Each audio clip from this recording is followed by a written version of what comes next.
শিৱসাগৰৰ বিধায়ক অখিল গগৈ, নাজিৰাৰ বিধায়ক দেৱব্ৰত শইকীয়া আৰু অসম প্ৰদেশ কংগ্ৰেছৰ সভাপতি ভূপেন বৰাৰ বিৰুদ্ধে গোচৰ ৰুজু কৰি এই মুহূৰ্তত বিজেপি নেতা ময়ূৰ বৰগোহাঁই শিৱসাগৰ ন্যায়িক দণ্ডাধীশৰ আদালতৰ পৰা তেওঁ ওলাই আহিছে আৰু এই মুহূৰ্তত আমি পোনে পোনে তেওঁক যিহেতু লগ পাইছোঁ আৰু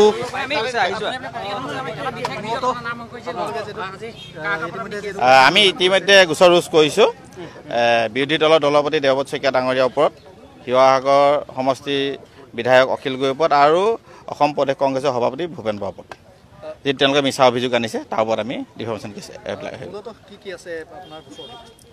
তেওঁলোকে যিটো মিছা অভিযোগ আনিছে আৰু তেওঁলোকে মিছা অভিযোগৰ যোগেদি সাম্প্ৰদায়িক সংঘৰ্ষ সৃষ্টি কৰা যি পৰিৱেশ সৃষ্টি কৰিছে তাৰ ওপৰত আমি গোটেইখিনি ৰাখিছোঁ আৰু 4টা বজাত আমি প্ৰেছ মিটো ৰাখিছোঁ।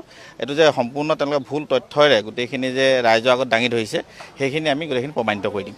গোটেই বিষয়টো দুটাকৈ যি ভিডিঅ' ইয়াৰ পৰা যিহেতু এটা প্ৰচাৰ চলিছিল আৰু সেই ভিডিঅ'টো গোটেইটো আপোনাৰ নিৰ্দেশতেই কৰা হৈছিল, আপোনাৰ নিৰ্দেশতেই মাৰপিট হৈছিল বুলি দুটাকৈ গোচৰ ইতিমধ্যে ৰুজু হৈছে আৰু তাৰপিছত বহুতে অভিযোগো কৰিছে যে আপুনি একেবাৰে নিমাতে আছে, কোনো ধৰণৰ প্ৰতিক্ৰিয়া দিয়া নাই। যিহেতু মই ভাৰতীয় জনতা পাৰ্টীৰ দায়িত্বত আছোঁ, গোটেই বিষয়বস্তুটো মই চালি জাৰি চাই আছোঁ কোনে কি কৈছে কি নাই কোৱা আৰু কোনটো আধাৰত তেওঁলোকে গোটেই কথাখিনি কৈ আছে। আৰু ইতিমধ্যে তেওঁ 2খন এজাহাৰ ৰুজু হৈছে, এখন এজাহাৰ কথাৰ কোনো উল্লেখ কৰা নাই। যিখন প্ৰথম এজাহাৰ আছিলে তাততো কাৰো নামেই উল্লেখ নাই, না পইচাৰ কথা আছে না মোৰ নামৰ কথা আছে, কোনো একো উল্লেখেই নাই। দ্বিতীয় এজাহাৰখন সম্পূৰ্ণ মেনুপুলেট কৰি তেওঁলোকে ৰুজ কৰিছে। গতিকে সেই সন্দৰ্ভত সম্পূৰ্ণ তথ্য সহকাৰে মই প্ৰেছ মিটত দাঙি ধৰিম। প্ৰথমখন যিখন এফআইআৰ সেই এফআইআৰখন ক'তো ওলোৱা নাই। প্ৰথমখন এফআইআৰ যিখন তেওঁলোকে তাত দিছিলে সেই এফআইআৰখনত মোৰ নামো নাই, তাত কোনে কি কয় পইচাৰ কথাও নাই, তাত সম্পূৰ্ণভাৱে লিখা আছে যে তেওঁলোকে 1.5 মাহে হৈছিলে ইয়াত অহা আৰু তাৰপিছত সম্পূৰ্ণ মেনুপুলেট কৰি মেলি আৰু এখন এজাহাৰ দিছে আৰু এজাহাৰ দিয়াখনত মই আমি ৰহস্য গোন্ধ পাইছোঁ আৰু এইখিনি সম্পূৰ্ণ তথ্য সহকাৰে আমি দাঙি ধৰিম। এতিয়া কাৰ কাৰ বিৰুদ্ধে দিয়া হ'ল গোচৰ? আমি বিৰোধী দলপতি দেৱব্ৰত শইকীয়াৰ ওপৰত দিছোঁ, আমি শিৱসাগৰ সমষ্টিৰ বিধায়ক অখিল গগৈৰ ওপৰত আৰু কি কয় ভূপেন বৰাৰ ওপৰত। প্ৰশ্নটো হৈছে যে 24 তাৰিখৰ ৰাতি যি ভিডিঅ' শ্ৰমিকক প্ৰহাৰ কৰা ভিডিঅ'টো দেখুওৱা হৈছে সেইটো আপোনাৰ প্ৰৰোচনাত হৈছে বুলি কোৱা হৈছে।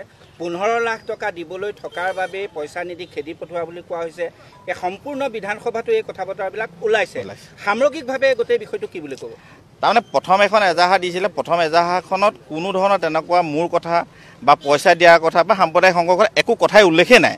আৰু তাৰ দ্বিতীয় দিনা আৰু এখন এজাহাৰ দিছে আৰু সম্পূৰ্ণ এখন তেওঁলোকে মানে এক পৰিকল্পিতভাৱে তেওঁলোকে এজাহাৰখন দিছে।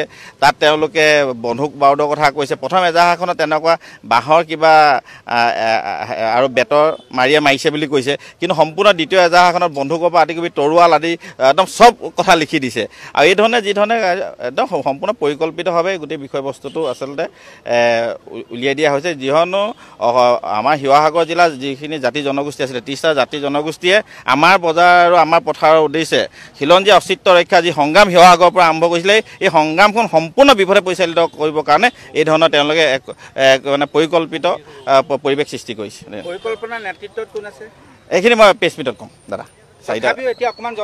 নাই, আমি গোটেইখিনি তথ্য সহকাৰে দিম। আমি তথ্য নিদিলে হয়তো আধৰুৱা হৈ যাব, যিহেতু আমি সম্পূৰ্ণ তথ্য সহকাৰে গোটেই কথাখিনি আমি 4টা বজাত প্ৰেছ মিটত দাঙি ধৰিম। আপুনি যি 3গৰাকী ব্যক্তিৰ বিৰুদ্ধে দিছে অখিল গগৈ শিৱসাগৰৰ বিধায়ক তেওঁলোকৰে পৰিকল্পনা, সেইখিনি আমি তথ্য সহকাৰে দিম। দেৱব্ৰত শইকীয়াই এইখিনি কথা কৈছে, দেৱব্ৰত শইকীয়াই ইমান কথাখিনি কৈছে, ইমান জোৰে জোৰে কৈছে, যি সময়ত অসমৰ সাম্প্ৰতিক পৰিস্থিতিৰ ওপৰত তেওঁলোকে বিধানসভাত যিধৰণে ৰোল প্লে' কৰিবলৈ আহিলে এই গোটেই বিষয়বস্তুখিনি পালৰ পৰা ফালৰি কাটি আহি ডিঙত যিধৰণে নাবালিকা কিশোৰীক ধৰ্ষণ কৰা হ'ল এই কথাখিনি তাত স্থান নাপায়। সম্পূৰ্ণ গোটেই কথাটো ফালৰি কাটি আহি তেওঁলোকে শিৱসাগৰ কেন্দ্ৰিক কৰি এই গোটেই বিষয়টো উত্থাপন কৰিছে। গতিকে মই গোটেইখিনি তথ্য সহকাৰে ৰাজনৈতিক উদ্দেশ্য সম্পূৰ্ণ ৰাজনৈতিক উদ্দেশ্য পৰিণত হৈ গোটেই কথাখিনি কোৱা হৈছে। আৰু ভূপেন বৰাৰ আগবাঢ়ি একো নাজানে, মাজতে আহি সোমাই দিছে। ঠিক আছে জনাইছোঁ।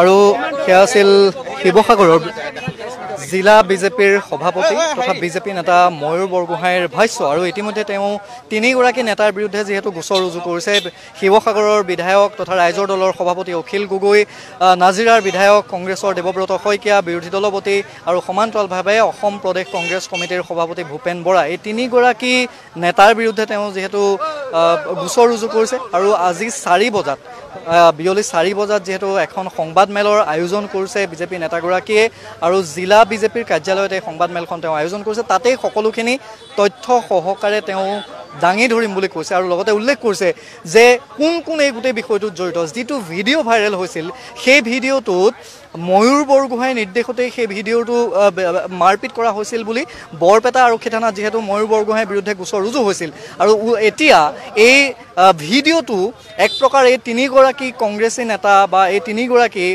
ৰাইজৰ দলৰ সভাপতিকে ধৰি ভূপেন বৰা আৰু দেৱব্ৰত শইকীয়াৰ প্ৰৰোচনাত পৰি সেই ভিডিঅ'টো প্ৰস্তুত কৰা হ'ল নেকি বা এই গোটেই প্ৰক্ৰিয়াটোত তেওঁলোকৰ কিবা অৰিহণা আছিল নেকি, তেওঁলোকৰ কিবা ভূমিকা আছিল নেকি, এই কথাবোৰ জানিবৰ বাবে এতিয়া 4 বজালৈ অপেক্ষা কৰিব লাগিব। নাজিৰাৰ অন্যতম এগৰাকী বিজেপিৰ শক্তিশালী নেতা ময়ূৰ বৰগোহাঁই, শিৱসাগৰ জিলা বিজেপিৰ সভাপতি ময়ূৰ বৰগোহাঁয়ে 4 বজাত এই সংবাদমেলখন দিব আৰু তাতেই প্ৰকাশ পাব, তাতেই তেওঁ ফাদিল কৰিব তেওঁ কোৱা মতে তথ্য সহকাৰে যে এই তিনিগৰাকী নেতাই এই ভিডিঅ'টো প্ৰচাৰৰ ক্ষেত্ৰত তেওঁ কৈছে অপপ্ৰচাৰ, এই অপপ্ৰচাৰৰ ক্ষেত্ৰত বা এই ভিডিঅ'টো প্ৰস্তুতৰ ক্ষেত্ৰত তেওঁলোকৰ কি অৰিহণা আছে আৰু কিয় তেওঁলোকৰ বিৰুদ্ধে শিৱসাগৰ ন্যায়িক দণ্ডাধীশৰ আদালতত কিয় তেওঁ গোচৰ ৰুজু কৰিবলগীয়া হ'ল, এই সকলোখিনি কথা তেওঁ সংবাদমেলত প্ৰকাশ কৰিব।